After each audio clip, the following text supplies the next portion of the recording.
ونستعينه ونستغفره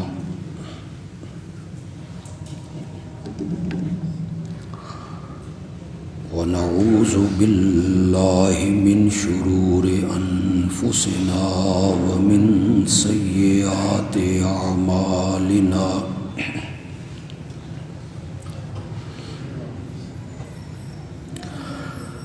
من يهده الله فلا مضل له ومن يضلل فلا هادي له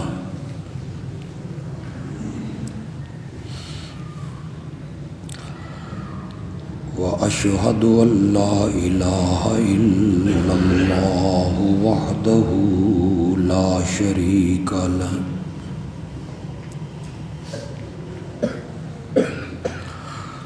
وأشهد أن محمدًا عبده ورسوله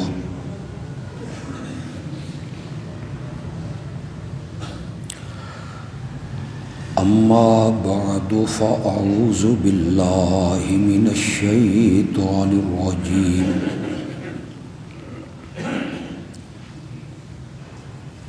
بسم الله الرحمن الرحيم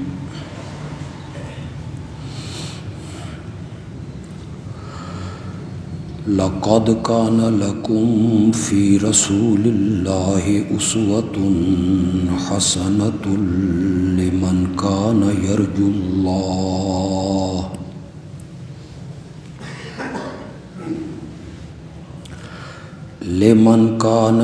الله واليوم الآخر وذكر الله كثيرا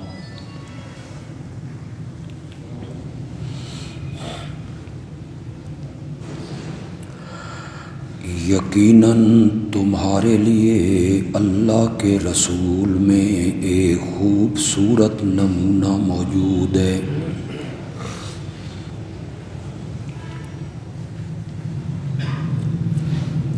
خاص کر کے اس آدمی کے لیے جو اللہ سے ملاقات کا امیدوار ہے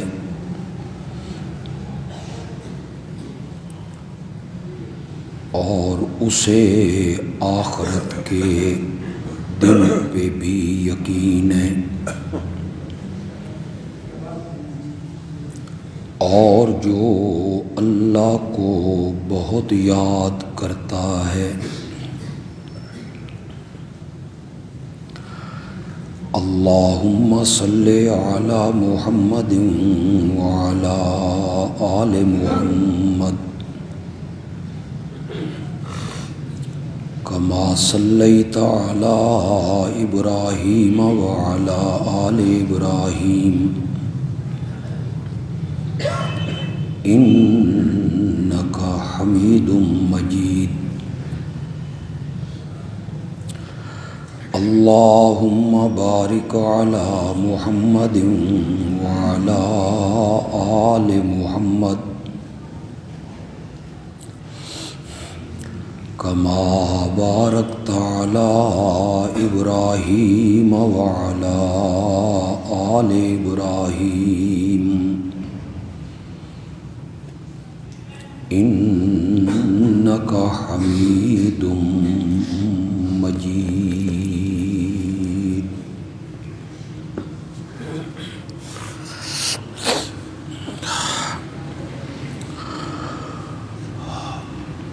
امام الانبیاء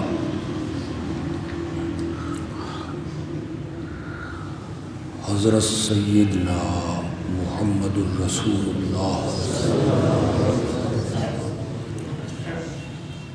صلی اللہ علیہ وسلم کے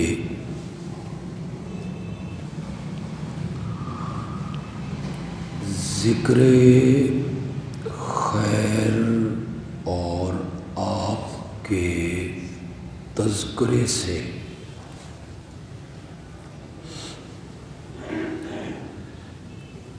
اس کائنات کا کوئی لمحہ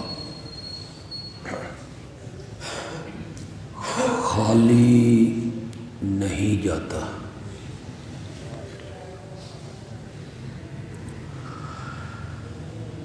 کہیں نہ کہیں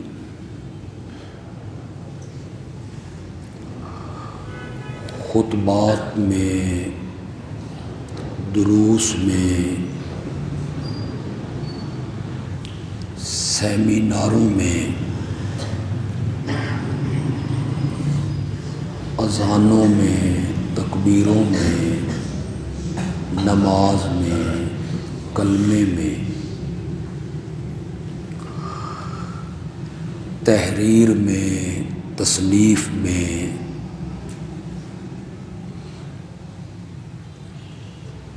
کہیں نہ کہیں آپ کا تذکرہ یقیناً ہو رہا ہوتا ہے۔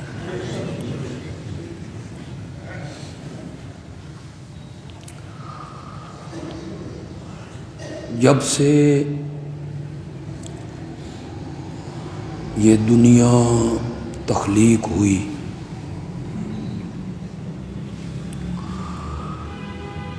اس وقت سے لے کے آج تک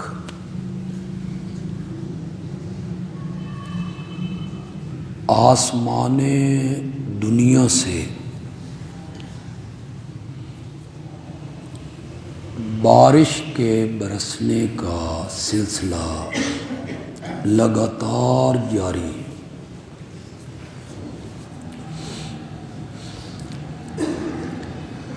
آج یہاں ہے، کل وہاں ہے، آج ہمارے ڈویژن میں ہے، کل دوسرے ڈویژن میں ہے، ہمارے ملک میں ہے، پھر کسی اور ملک میں ہے۔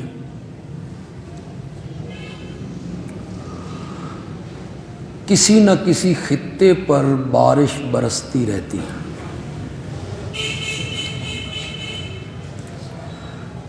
جس دن بارش برسنے کا یہ سلسلہ ختم ہو جائے گا، قیامت قائم ہو جائے گی۔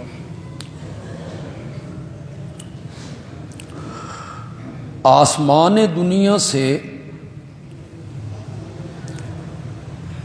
بارش کے برسنے کا سلسلہ کبھی ختم نہیں ہوتا، بالکل اسی طرح میرے نبی کا تذکرہ بھی کبھی ختم نہیں ہوتا۔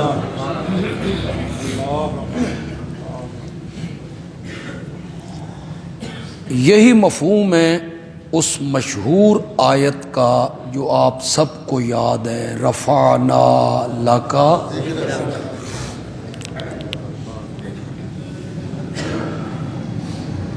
ہم نے آپ کے لیے آپ کے تذکرے کو بلند کر دی۔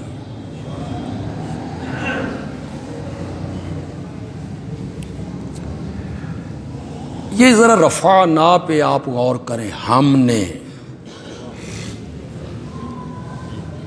ورنہ وہ تو اکیلا ہے، تنہا ہے، اس کو کہنا چاہیے تھا رفعتو، میں نے۔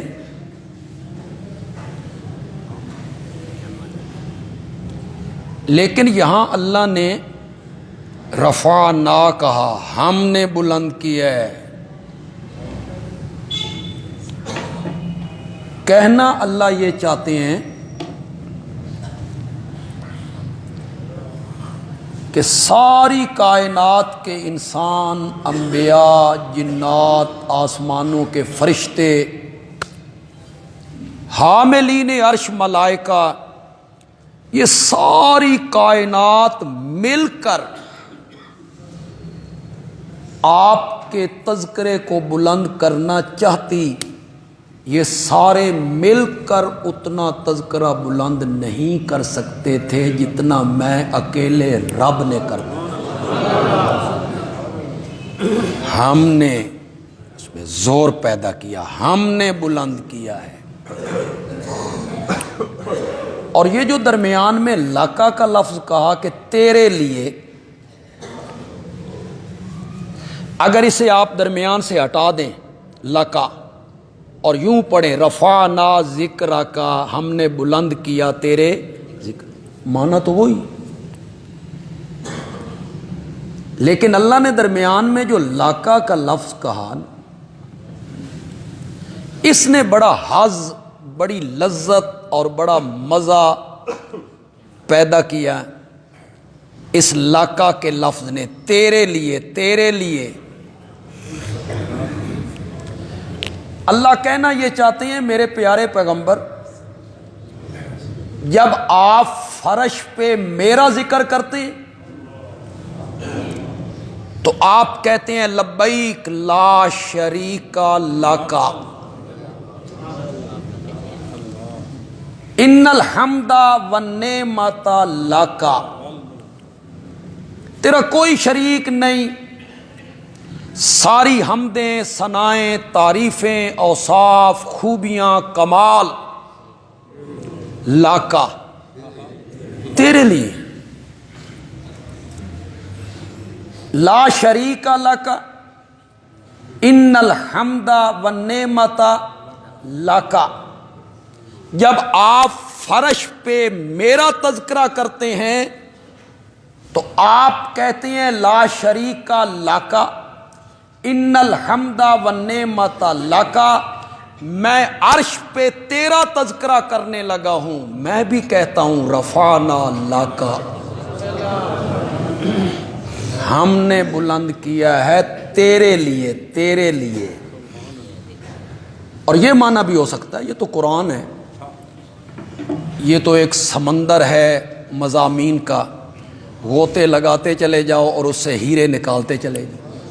لاکا کا یہ بھی معنی ہو سکتا ہے، اللہ نے لاکا کا اضافہ کر کے اپنے نبی کو یہ یقین دلایا کہ جو تذکرہ اور مرتبہ اور عظمت اور شان میں نے آپ کی بلند کی ہے وہ صرف تیری بلند کی ہے، نہ تجھ سے پہلے کسی کا اتنا تذکرہ ہوا ہے، نہ تیرے بعد کسی کا ہوگا۔ ایک اور معنی بھی ہو سکتا ہے،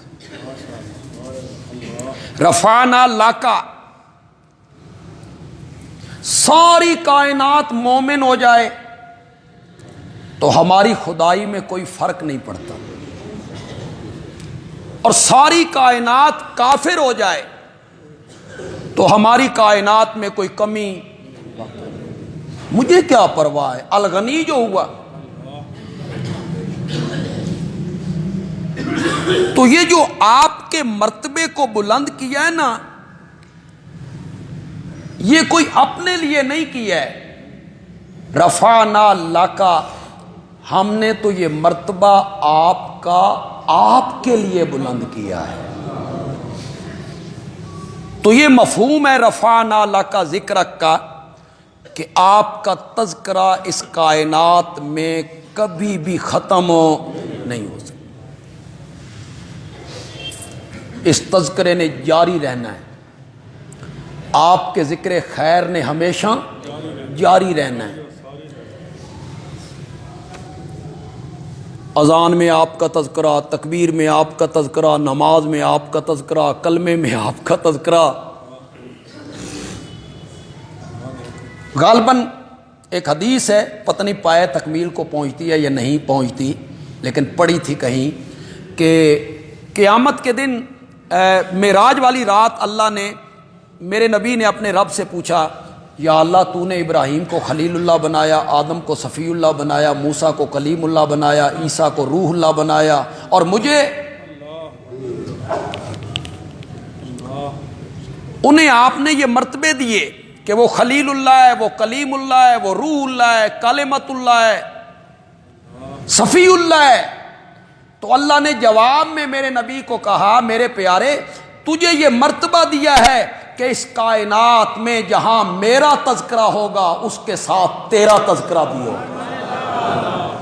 اذان میں میرا تذکرہ، پھر تیرا تذکرہ، تکبیر میں میرا تذکرہ، پھر تیرا تذکرہ، نماز میں میرا تذکرہ، پھر تیرا تذکرہ، حتیٰ کہ قبر کے سوال جواب میں پہلے میرا ذکر پھر تیرا ذکر، من ربو کا، پھر اس کے بعد دوسرا سوال فرشتے کر رہے ہیں من نبیوں کا. تو آپ کا ذکر، اس کا تذکرہ کبھی اس کائنات میں ختم نہیں ہو سکتا. کہیں نہ کہیں آپ کا تذکرہ جاری ہے، جاری و ساری ہے. لیکن یہ جو ربیع الاول کا مہینہ ہے، اس مہینے میں ولادت اور وفات آپ کی ہوئی، اس کی نسبت سے اس مہینے میں آپ کا تذکرہ پورے عروج پہ ہوتا ہے. آپ دیکھ رہے ہیں بڑی بڑی کانفرنسیں ہیں، بڑے بڑے سیمینار ہیں، بڑے بڑے جلسے ہیں،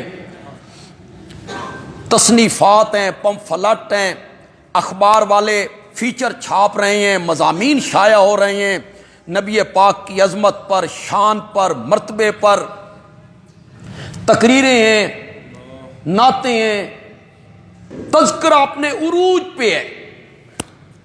آج جس نقطے پہ میں گفتگو کرنا چاہوں گا، اور شاید اگلے جمعے بھی اسی کا تذکرہ میں کروں، وہ یہ ہے کہ آپ کی سیرت جو بیان ہو رہی ہے، زندگی کے مختلف پہلو لوگوں کے سامنے آ رہے ہیں، اور آپ کی محبت کا اظہار ہو رہا ہے کہ ہمیں آپ سے کیا ہے، محبت ہے، عقیدت ہے. یہ سیرت کے جلسے اور عظمت مصطفیٰ کے جلسے اور سیرت کے جلسے جتنے بڑے بڑے ہو رہے ہیں، ہماری سیرتیں دن بدن چھوٹی کیوں ہو رہی ہیں؟ ہماری سیرتیں سکڑ رہی ہیں. نبی پاک کی سیرت جلوس میلوں لمبے ہو رہے ہیں، لیکن ہمارے اخلاق، ہمارے عادات، ہمارا رویہ، ہمارا رہن سہن، ہماری زندگی وہ دن بدن نیچے آ رہی. کیوں؟ یہ میرا تجزیہ آپ کو پسند نہیں ہے؟ یہ ایسی بات نہیں. کانوں میں نبی پاک کی سیرت کے الفاظ بھی پہنچ رہے ہیں، آپ کی عظمت بھی، سیرت کے مختلف حصے بھی، لیکن ہماری سیرتیں دن بدن کیوں برباد ہو رہی ہیں؟ ہماری سیرتوں میں تنزلی آ رہی ہے، گراوٹ ہے، جلسے زیادہ ہو رہے ہیں اور سیرتیں ہماری سکڑ رہی. آج سے پہلے، کچھ عرصہ پہلے آپ چلے جائیں، ان جلسوں کا کوئی رواج نہیں تھا. نو، قرون اولیٰ میں آپ دیکھیں اس طرح کی محفلیں، اس طرح کے جلسے، سیرت النبی کے جلسے ہو رہے ہیں. نو، اس وقت تعلیم و تعلم ہے، درس و تدریس ہے. ایک شیخ ہے، ایک عالم ہے، وہ حدیث کا درس دے رہا ہے، حدیث پڑھا رہا ہے، اور ہزاروں لوگ اس درس میں شامل ہو. اے نعرے تے کدنا تے نچنا تے زندہ باد مردہ باد، یہ ہمارے بر صغیر میں، پاک و ہند میں ہو گیا، بنگلہ دیش میں ہو گیا. آج بھی یہ عرب کنٹری میں نہیں ہے. اس طرح کا یہ طریقہ نہیں ہے بھائی نعرے لگائے، اچھلا کودا، نعتیں پڑھ لی، گھر کو چلے گئے. تو آج سے کچھ 1-2 صدیاں پہلے اس کا بالکل رواج کوئی نہیں، تصنیفات کا بھی زور کوئی نہیں، پریس کوئی نہیں. کتابیں لکھتے ہیں لوگ اپنے ہاتھ سے. مثلا مجھے بخاری کا نسخہ مل گیا تو میں نے اپنی بخاری اس سے دیکھ کے لکھ لی. مجھے کوئی تاریخ سیرت کی کتاب مل گئی ہے تو میں نے اپنے ہاتھ سے لکھی. آج سے کچھ پہلے فوٹ سٹیٹ کی مشینیں تھیں. میں نے جب خود حدیث پڑھی ہے تو وہ کاپی میں نے اپنے ہاتھ سے لکھی، حالانکہ استادوں کی لکھی ہوئی کاپی تھی. اور آج تو وہ 1 منٹ میں فوٹو سٹیٹ ہو جائے گی. ہمارے لکھنے میں 6 مہینے لگ گئے تھے. کیوں؟ ہر طالب علم نے لکھنی ہے، کاپی ایک ہے، کبھی اس کے پاس ہے، کبھی اس کے پاس ہے، کبھی 10 صفحے لکھ لیے، کبھی 5 صفحے لکھ لی. تو یہ زور نہیں تھا ان چیزوں کا. فوٹو سٹیٹ مشینیں نہیں ہیں، پریس نہیں ہیں، کتابیں زیادہ نہیں چھپ رہی ہیں، کتابیں شائع نہیں ہو رہی ہیں. میں ماضی قریب کے کچھ مورخین کو دیکھتا ہوں، ان کی کتاب پڑھتا ہوں تو میں حیران ہو جاتا ہوں. انہوں نے لکھا ہے کہ فلاں کتاب بسیار ڈھونڈنے کے باوجود مجھے نہیں ملی. آج وہ ہر کتب خانے میں موجود ہے. اور وہ کہتے ہیں کہ مجھے نہیں ملی. کتابوں کا فقدان ہے، جلسے نہیں ہو رہے ہیں، جلوس تو بالکل نہیں نکل رہے ہیں. یہ تو ایجاد ہی 100 سال کی ہے. 100 سال سے پہلے یہ میلاد کے جلوسوں کا کوئی نام و نشان نہیں ہے، نہیں ہے کوئی نام و نشان. یہ تو لاہور میں ایک عنایت اللہ نامی آدمی نے شروع کیا. لاہور میں ہندو مذہب چھوڑ کے مسلمان ہوا تھا، کلمہ پڑھا تھا، انہی سے متاثر تھا، اس نے شروع کی. اس کے مکان کے دروازے پر یہ لکھا ہوا تھا عنایت اللہ بانی جلوس میلاد النبی. کوئی سن رہے ہو کہ کون نہیں سن رہے؟ بانی جلوس. ہوں تو سمجھ آیا بھی دا بانی کون ہے؟ نبی پاک نہیں ہے، ابو بکر عمر فاروق نہیں ہے، عثمان ذو النورین نہیں ہے، حیدر کرار نہیں ہے، حسنین کریمین نہیں ہے. یہ کون ہے؟ عنایت اللہ. یہ تو اخباروں میں باتیں چھپ گئیں، میرے ذہن میں تو نہیں ہے وہ کس تاریخ کی اخبار ہے، لیکن ہمارے پاس ریکارڈ محفوظ ہے. وہ عنایت اللہ مرا تو دوسرے دن اخبار چھپا 1933. نہیں وہ عنایت اللہ تو یہ چند سال پہلے مرا ہے. تو وہاں اخباروں میں چھپا کہ عنایت اللہ مر گیا ہے، یہ عید میلاد النبی کے جلوس کا بانی تھا. اخباروں نے لکھا. یہ تو قطعاً 1 صدی پہلے اس کا نام و نشان بھی نہیں تھا. اس مہینے کا نام بھی 12 وفات والا مہینہ تھا. یہ تو علماء نے ایک چکر چلایا، اس 12 وفات کے نام کو انہوں نے بدلا اور پھر اسے میلاد النبی، پھر عید میلاد النبی، پھر جشن عید میلاد النبی. آگے آگے دیکھیے. اس دفعہ آپ نے فیس بک پہ دیکھا ہوگا لوگ ناچ رہے ہیں، بھنگڑے ڈال رہے ہیں، نبی پاک کے قبر مبارک کے نمونے بنائے ہوئے ہیں، بیت اللہ کے نمونے بنائے ہوئے، ان کے گرد گرد طواف ہو رہا ہے، چہرے پہ سنت رسول ہے، بھنگڑے ڈال رہے ہیں، ادھر نعتیں لگی ہوئی ہیں. کس طرف عشق کا معیار کیا ہے یار؟ کوئی ہمیں بھی سمجھاؤ یار، محبت کا معیار کیا ہے؟ محبت اور عقیدت کا معیار کیا ہے؟ محبت کا اظہار یہ ہے جو میں کروں یا میرا استاد کرے یا میرا مرشد کرے؟ نہیں، محبت کا معیار ہیں میرے نبی کے یار. ان جیسی محبت کوئی کر بھی نہیں سکتا. تم نے کیا کرنی؟ غلامی رسول میں موت بھی قبول ہے تے چہرے تے داڑھی کوئی نہیں. کیوں غلامی رسول میں داڑھی قبول کیوں نہیں؟ موت قبول ہے، میرے نبی کی سنت قبول نہیں. سب مصنوعی ہے، سب بناوٹ ہے. ساری رات ناچیں گے، نماز نہیں پڑھیں گے جبکہ وہ فرض ہے، اس کی طرف کوئی توجہ نہیں ہوگی. معیار صحابہ ہیں، ان جیسی محبت میں نے پتہ نہیں یہاں بیان کیا یا کسی جلسے میں بیان کیا. جلسے بھی اتنے ہوئے کہ مجھے یاد بھی نہیں رہتا کہ کس جگہ پہ میں نے یہ بیان کیا کہ کھیتوں کو پانی دے رہا ہے میرے نبی کا ایک یار. کسی نے گزرتے ہوئے کہا تجھے خبر نہیں ہوئی نبی پاک کا انتقال ہو گیا ہے؟ تجھے خبر نہیں ہوئی؟ تو اس نے پانی دینا چھوڑا اور آسمان کی طرف رخ کر کے کہتا ہے مولا میری یہ آنکھیں واپس لے لے، میں ان آنکھوں کے ساتھ تیرے نبی کے چہرے کے سوا کسی اور کو دیکھنا بھی گوارا نہیں کرتا. محبت صحابہ نے کی تھی، وہ سچی محبت تھی. وہ میرے نبی کی سنت سے محبت کرتے تھے، میرے نبی کے طریقوں سے محبت کرتے تھے، میرے نبی کی اداؤں سے محبت کرتے تھے. وہ معیار ہے. تم نے زبانی معیار بنا لیا عشق رسول، ہم عاشق رسول ہیں. یہ پرسوں قید آباد میں کیا ہوا؟ پڑھا آپ نے فیس بک میں، اخباروں میں اور ٹی وی پہ سنا آپ نے؟ ایک گارڈ بینک مینیجر کو گولی مار دیتا ہے اور پھر چھلانگے لگا کے کہتا ہے میں نے گستاخ رسول کو مار دیا ہے.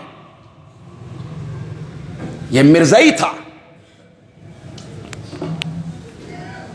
پھر ہمارے علماء پہ اللہ رحم کرے اور اللہ انہیں سمجھ اور فہم عطا کرے.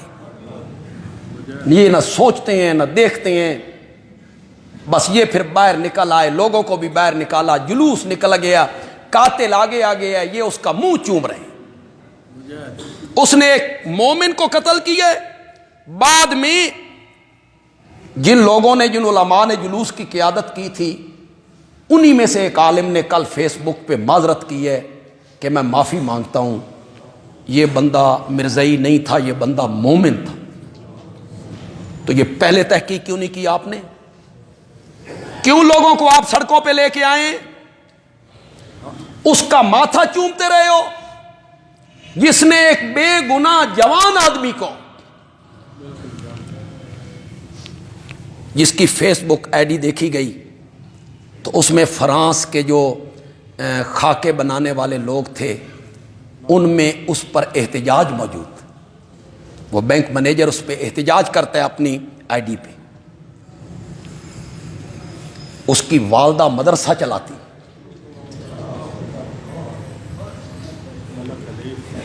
وہاں کئی بچیاں پڑھتی ہیں ان کے گھر میں. تمہیں بس یہ محبت رسول اور گستاخی رسول، نبی کو ڈھال بناتے ہو، تمہیں شرم نہیں آتی؟ اپنے جرم چھپانے کے لیے آمنہ کے لال کو ڈھال بنا کے پیش کرتے ہو، پھر وہ قاتل کودتا پھرتا ہے. آپ اس کے قتل کی ویڈیو آ گئی، اس بینک کی ویڈیو آ گئی، آپ نے اگر دیکھی ہے، نہیں دیکھی تو مجھ سے سنیں. یہ گارڈ سامنے بیٹھا ہے، اس کی کوئی گفتگو نہیں ہوئی، مینیجر سے اس کی کوئی بات چیت گفتگو ہوئی نہیں. دور کرسی پہ بیٹھا ہے، اچانک اٹھتا ہے، آگے بڑھتا ہے، گولی مار دیتا ہے. اور بیان یہ دیتا ہے کہ مینیجر نے یہ کہا تھا کہ انبیاء جو ہوتے ہیں یہ رب کے محتاج ہوتے ہیں، ان کے اپنے اختیار میں کچھ نہیں. یہ گستاخی ہے، یہ گستاخی ہے. وہ بیان دیتا ہے یہ گستاخی کیا اس نے کہ وہ مینیجر یہ کہتا ہے کہ انبیاء سب اللہ کے کیا ہیں، ان کی اللہ کے آگے مرضی نہیں چلتی، وہ اللہ کی مان کے چلتے ہیں. یہ اس نے بڑی گستاخی کر دی ہے، توہین کی ہے نبی پاک کی. یہ اس نے بیان دیا، حالانکہ وہ ویڈیو دیکھیں جہاں وہ قتل کر رہا ہے تو اس کی مینیجر کے ساتھ کوئی گفتگو نہیں، کوئی ایک بات بھی نہیں. کرتوت اس کے یہ تھے کہ بدتمیز آدمی تھا. اس سے پہلے بھی ایک گارڈ کے ساتھ لڑا اور اس کا گلا گھونٹ دیا، مارا اس کو. مینیجر نے اس کے خلاف رپورٹ کر دی. وہ ذاتی دشمنی کی وجہ سے اس نے مار دیا، کڑک نکالی، اور بچنے کے لیے نام کس کا لے دی. اور پھر علماء کو آپ دیکھیں یار، علماء کو سوچنا چاہیے.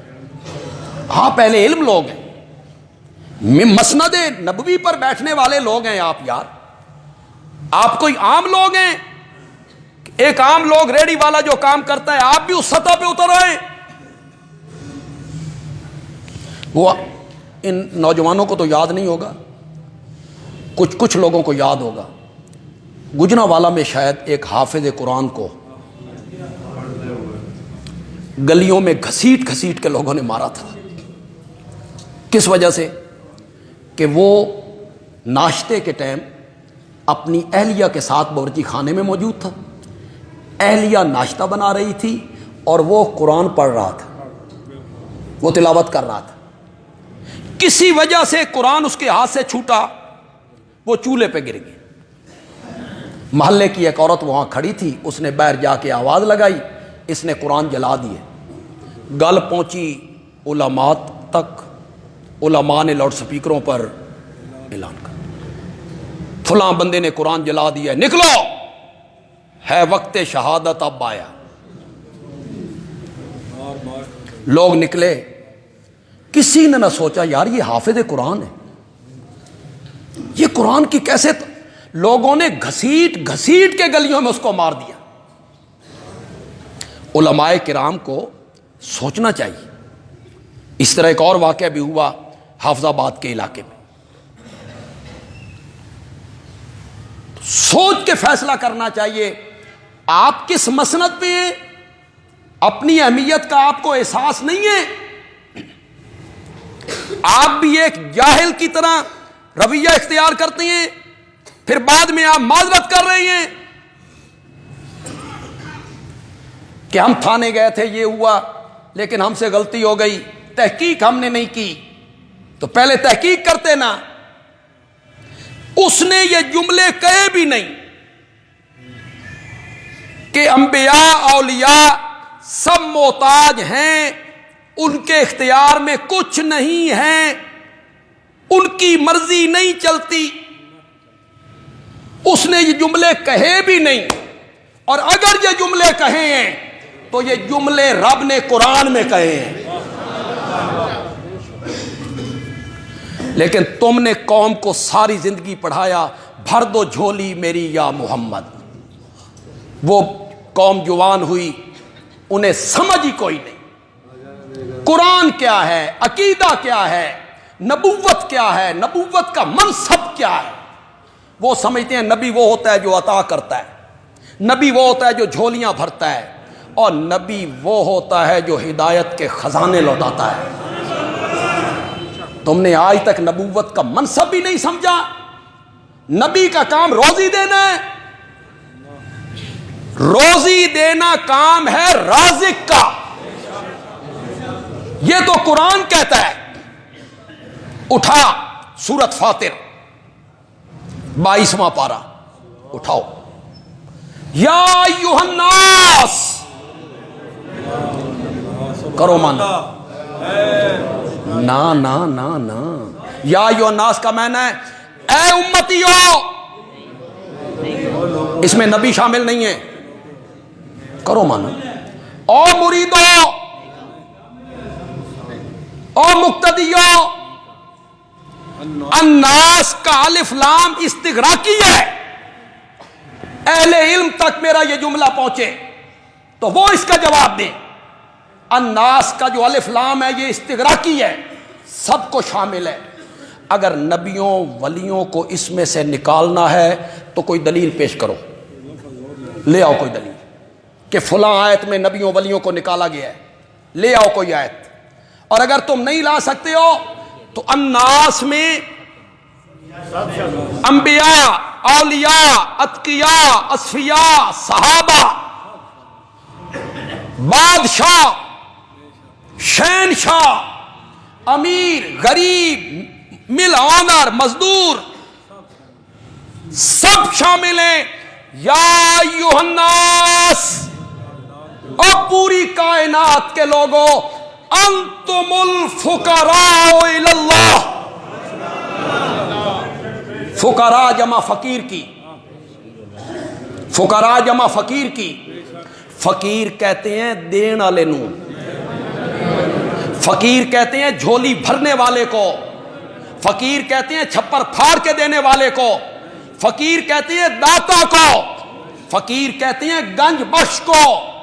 بولو فقیر کس کو کہتے ہیں؟ انتم الفقراء, تم سب مانگت ہو, تم سب گدا ہو, تم سب فقیر ہو. الی اللہ واللہ هو الغنی. غنی اور بے نیاز وہ صرف کون ہے؟ تم نے کیا عقیدت کا معیار بنایا بھائی؟ ایک آدمی کہتا ہے نبی ولی اللہ کے محتاج ہوتے ہیں، تو اس میں نبیوں ولیوں کی گستاخی ہو گئی ہے۔ تو یہ گستاخی الیاذ باللہ کس نے کی ہے؟ قرآن نے کی ہے۔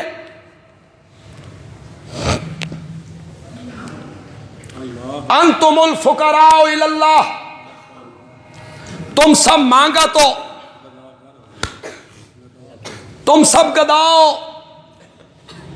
تم سب سوالی ہو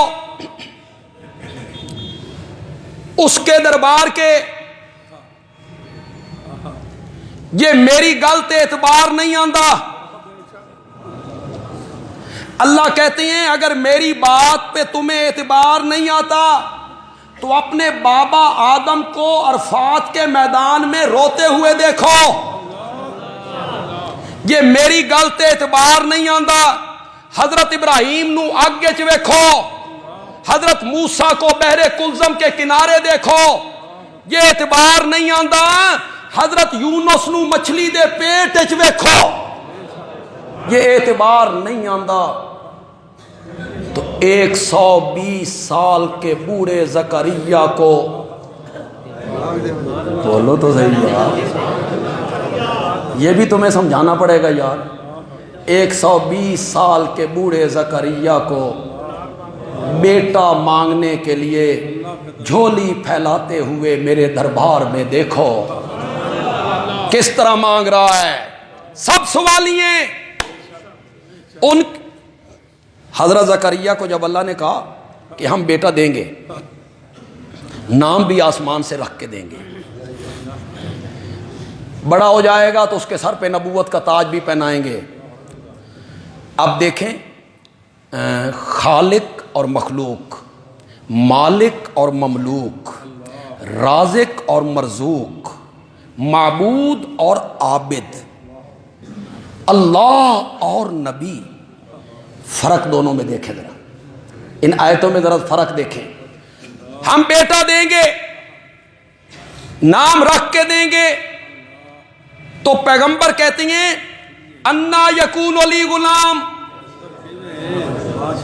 مولا پتر کیے، میری عمر 120 سال، ہڈیاں دی رس مک گئی۔ یار مجھے باہر سے بڑے ٹیلی فون آتے ہیں بلوچستان سرحد کے، لوگ کہتے ہیں جی پنجابی نہ بولیا کرو، سن کک سمجھ نہیں آتی۔ وہ میری ویڈیو وہاں تک پہنچتی ہے تو بیچارے وہ پریشان ہو جاتے ہیں، تو میں جب تک ٹچ نہ دیواں پنجابی دا من مزہ نہیں آتا۔ مصیبت اب یہ بن گئی۔ میری عمر 120 سال، ہڈیوں میں قوت ختم ہو گئی، سر کے بال سفید ہو گئے، بیوی میری 99 سال کی، پھر اوپر سے بانچ، مولا پتر کیے، میں جوانی چڑھاں گا، دوسری شادی کروں گا، طاقت لوٹے گی، کالا کذالک۔ اب وہ بولا جو مختار ہے، یہ محتاج تھا، یہ محتاج تھا تبھی تو پوچھتا پھرتا ہے پتر کیے، وہ مختار بولا کذالک، اسی طرح۔ کاف تشبیہ کا ہے، کذالک کا کاف للتشبیہ، تشبیہ کا ہے۔ تو جب تشبیہ دیتے ہیں تو پھر کس کے ساتھ تشبیہ دی جا رہی ہے؟ اللہ کہتے ہیں اسی طرح جس طرح تجھے بنایا ہے، تو بھی تو دنیا میں نہیں تھا، تو بھی تو دنیا میں نہیں تھا، تے تن نہیں بنا لیا، اسی طرح۔ اور میری جماعت کے شیخ مولانا حسین علی بولے، میں بارہا اس کا ترجمہ کر چکا ہوں، لیکن مجھے ہر مرتبہ نیا لطف آتا ہے، نیا مزہ آتا ہے، سرور حاصل ہو جاتا ہے۔ وہ کہتے ہیں کذالک کا کاف لتشبیہ نہیں، لے بیان الکمال، کاف لے بیان الکمال، مانا کریں گے یوں ہی، اسی طرح نا، یوں ہی۔ اب یوں ہی کاف لے بیان الکمال، یہ میں سمجھاؤں گا آپ کو، لیکن آپ کے توحید والے گلشن کو جب پانی ملے نا، سیرابی حاصل ہو نا، تو خوشی تو ہونی چاہیے. تو میں دیکھتا ہوں آپ اس کا جواب مجھے کیسے دیتے ہیں، اس مسرت کا جواب آپ کیسے دیتے ہیں. قال کذالک، میرے زکریا تیری عمر 120 سال ہو، ہڈیوں کی رس ختم ہو گئی ہو، سر کے بال سفید ہو، بیوی کی عمر 99 سال ہو، پھر بیوی بانج ہو، پھر میں تجھے بیٹا دوں، یہی تو میرا کمال ہے، یہی تو میرا کمال ہے.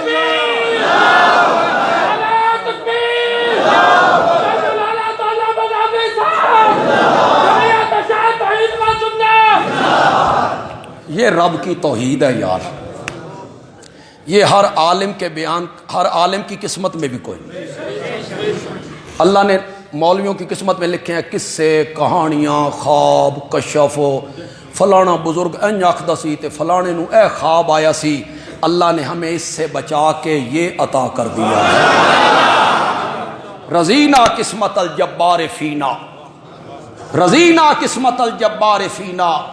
مولا جو تو نے ہمارے درمیان تقسیم کی ہے نا، ہم اس پہ راضی ہیں، ہم اس تقسیم پہ راضی ہیں. لنا العلم وللجہال مالو، ہمیں علم دے دیا، جاہلوں کو مال دے دیا، ہم اس تقسیم پر. اب یقین ہو گیا بھئی پتر تے آئے ہی آیا. اب محتاجی دیکھو پیغمبر کی، محتاجی دیکھو ذرا، محتاجی دیکھو. سورت مریم 16واں پارہ، سورت مریم کا پہلا رکوع. جس عالم کا ترجمہ آپ کے گھر میں ہے اٹھائیے. بندیالوی تعصب کا شکار نہیں ہے کہ بندیالوی کہے دیوبندی عالم کا ترجمہ پڑھو، نہیں. کسی عالم کا ترجمہ آپ کے گھر میں ہے اٹھائیے. 16واں پارہ، سورت مریم، پہلا رکوع. جب یقین ہو گیا کہ بیٹا تو آ ہی آیا، تو حضرت زکریا کہتے ہیں مولا کوئی نشانی تو دس، جب بیٹا آنے والا ہو مجھے بھی پتا چلے کہ اب بیٹا.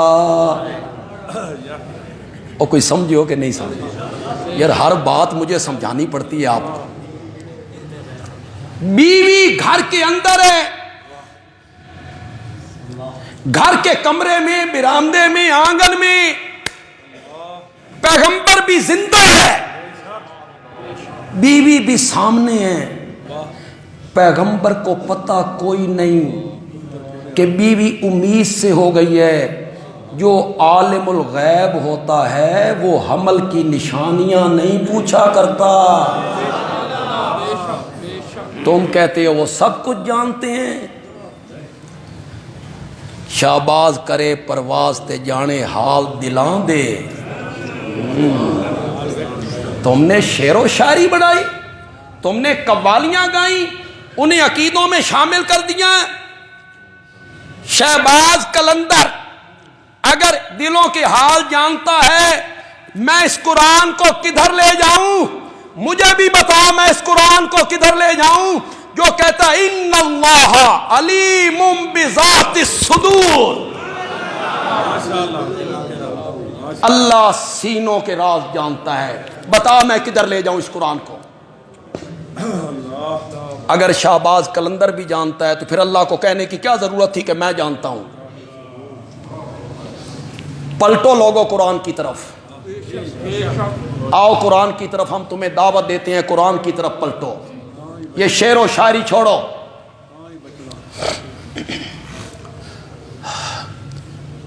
اللہ ہے جو عالم الغیب ہوتا ہے، جو دلوں کے حال جانتا ہے. وہ نشانیاں نہیں پوچھتا. کوئی نشانی تو دس. جب بیٹا آنے والا ہو تو مجھے بھی پتا چلے کہ بیٹا. اللہ نے بھی بڑی نشانی دسی، مزہ ہی آ گیا. اب پیغمبر کی محتاجی دیکھو، اس کی بے نیازی دیکھو. وہ ہے نا آقا بے نیاز، الغنی. اور یہ کون ہے؟ فقیر، محتاج۔ مولا کوئی نشانی دس۔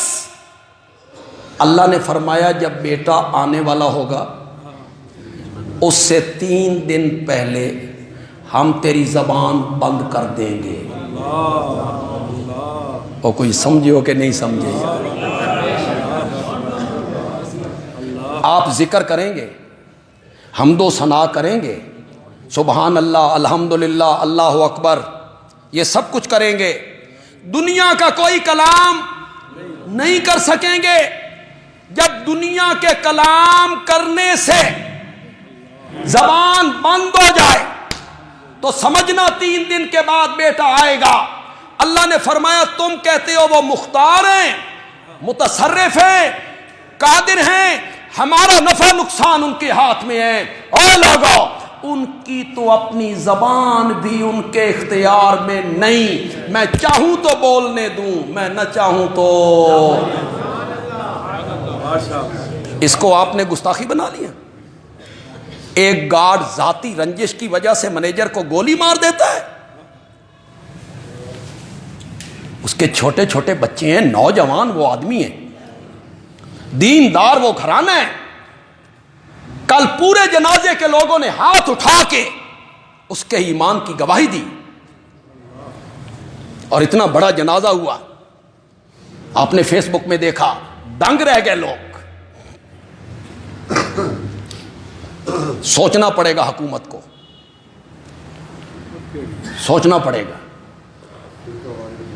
کہ یہ